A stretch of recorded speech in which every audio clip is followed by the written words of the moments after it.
¿A qué se refiere la tribulación? Bueno, según la palabra de Dios, la gran tribulación se refiere al periodo que ha de venir, que la Biblia se refiere que son 7 años, los cuales van a estar divididos en 3 años y medio y 3 años y medio.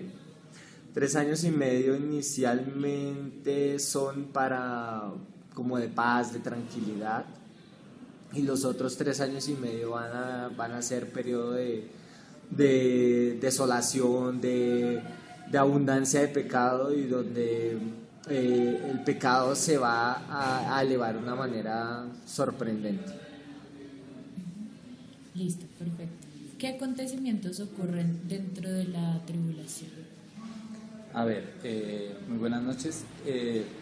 Yo creería, según lo he estudiado, la Biblia, la palabra nos dice que llegarán momentos en los cuales los padres atentarán contra los hijos contra los padres, y pelearán nación contra nación. Son esas precisas formas en las que la Biblia nos demuestra que cuando lleguen es porque se acerca el final de los tiempos, la venida de nuestro Señor Jesús.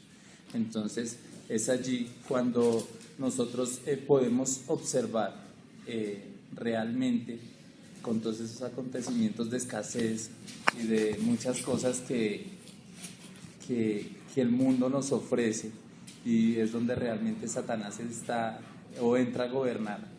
Entonces es por esos y esos acontecimientos en los cuales nos damos a dar cuenta de que la tribulación llega.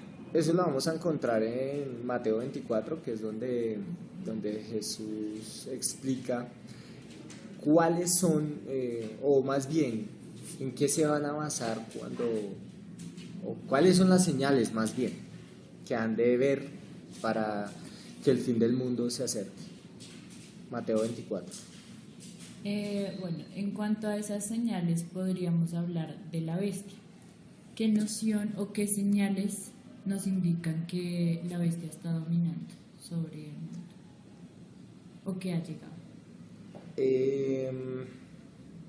Pues en el libro de Apocalipsis podemos ver que habla de la bestia como un gobernante que ha abierto las puertas para que Satanás entre a gobernar directamente, y es por medio de ese gobierno que podemos ver que todo se desata. Entonces ese podría ser.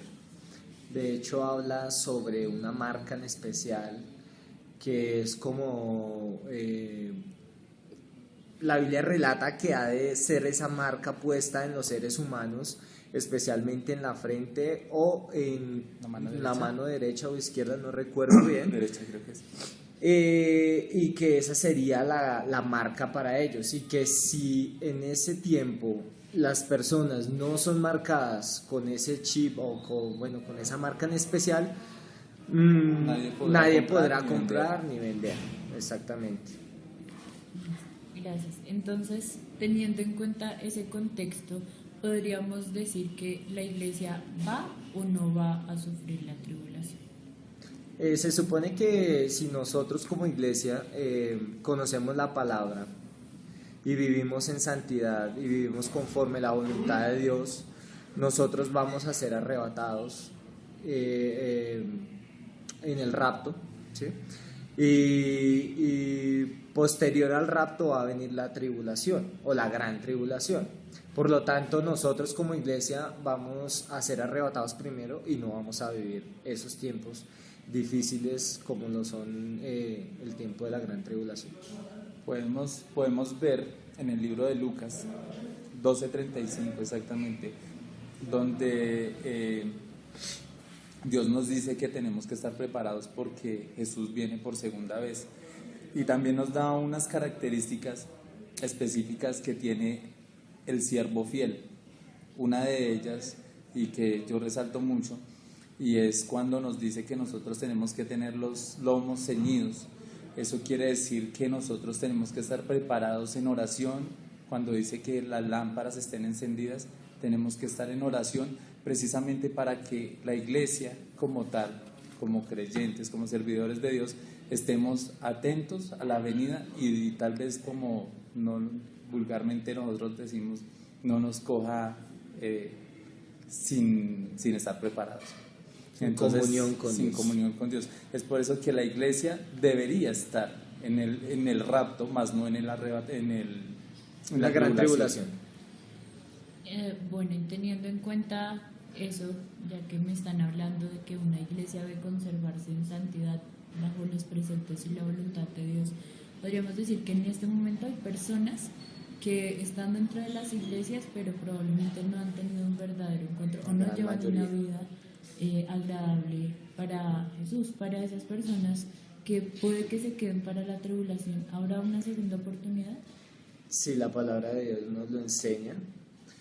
En cuanto, yo creo que ahí se refleja la misericordia de Dios, porque si bien es cierto, la gran comisión de la que nos habla Jesús, que está en Mateo 28, 19, 20 y 21, si no estoy mal, allí es donde nos dice: vayan y hagan discípulos a todas las naciones, bautizándolos en el nombre del Padre y del Hijo y del Espíritu Santo, y enséñenles las cosas que yo les he enseñado. Cuando nosotros recibimos como iglesia esa enseñanza, tenemos que aplicarla con respecto a las almas, y la idea de Dios, la idea principal de Dios es que nosotros seamos salvos y llevemos a los pies de Cristo almas. Entonces, por lo tanto, el Señor va a mostrar allí, o muestra allí, con el tema de que si algunos que forman la iglesia no están conforme a la voluntad de Dios, tienen una segunda oportunidad, yo creo que sí la van a tener. Y entonces, bueno, gracias. Si decimos que la iglesia no va a estar dentro de la tribulación, entonces, ¿quiénes van a padecer la tribulación? Es difícil afirmarlo, pero se supone que para la gran tribulación los inconversos serían los primeros en entrar en ella, ¿no?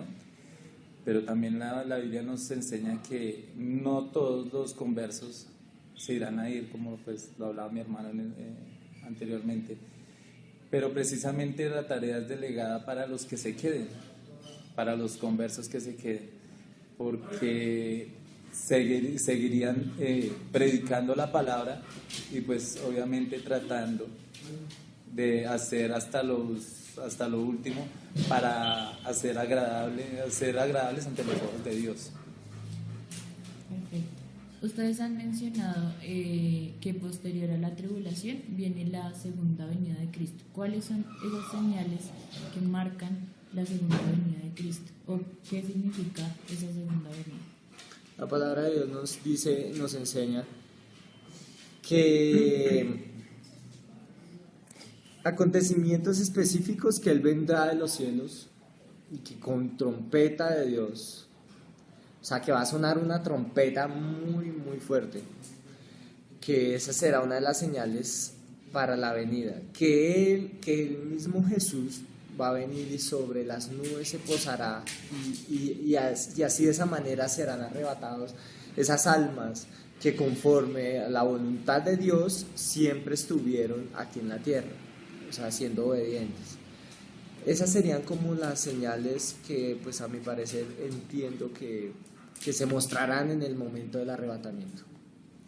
Y dentro de esa segunda venida de Cristo o durante la tribulación podemos contemplar la abominación desoladora. ¿Tienen algún conocimiento acerca de esto? Bueno, a mi manera de pensar no lo tengo muy claro, pero pues creería yo que es cuando el Espíritu Santo abandonará, nos abandonará, digámoslo así, entre comillas, para que se cumpliese lo que dice en su palabra, ¿sí? Es allí cuando Dios permitirá de que la bestia entre a gobernar y Él estará ausente en el silencio para que, vuelvo y digo, para que la profecía se cumpla. Yo creo que la abominación desoladora viene a ser el segundo periodo de los 7 años, que son unos segundos 3 años y medio, donde ya no habrá Espíritu Santo, ya no habrá presencia de Dios en ese tiempo, puesto que allí, llamémoslo así, ya la misericordia de Dios será retirada del pueblo, de las naciones, del mundo. Pues tiene que cumplirse la profecía, tiene que cumplirse porque la palabra de Dios no miente. Bueno, Diego, Jessy, muchas gracias. Bueno, por con su mucho tiempo. gusto.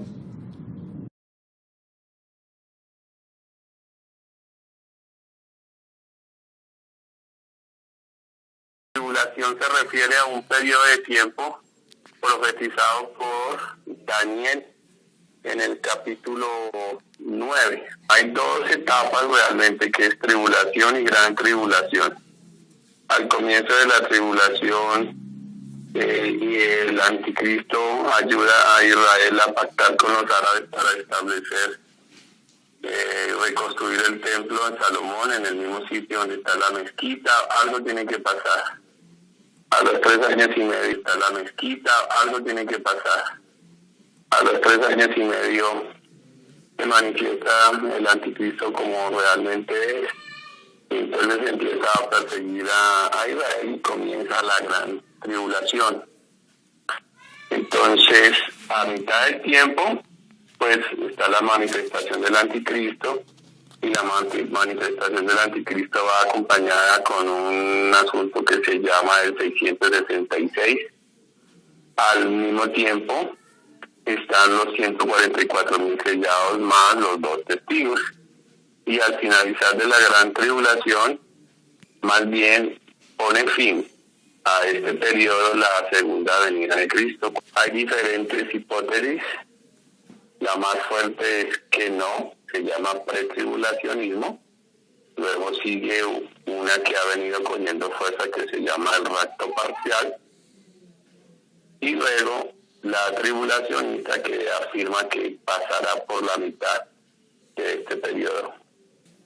La tribulación y gran tribulación, eso está dirigida, es un juicio realmente para Israel. Lo dice claramente el libro de Daniel. Y es un periodo de juicio.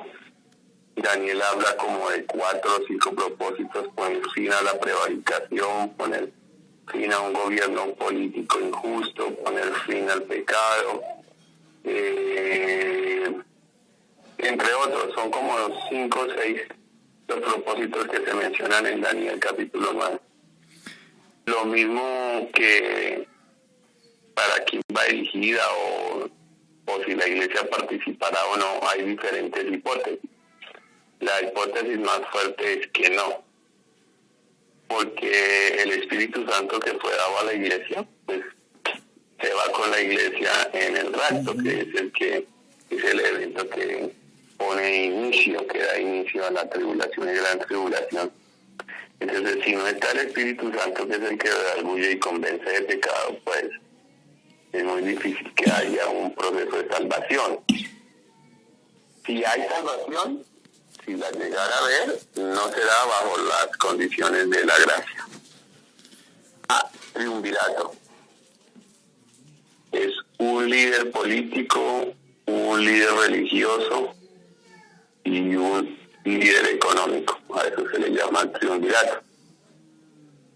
Y seguramente están dirigidos por el anticristo. Pero es un triunvirato así en ese orden: político, religioso, ¿y qué requerían? Político, religioso Económico. y económico. Ok, gracias. La segunda venida de Cristo será al final de este periodo de tribulación y gran tribulación. Habrá una guerra que se conoce con el nombre del Armagedón. Y cuando ya Israel está a punto de ser extinguido, entonces el Señor viene por segunda vez, pone fin a esta guerra contra Israel y establecerá su reino en un periodo de tiempo que se conoce como milenio.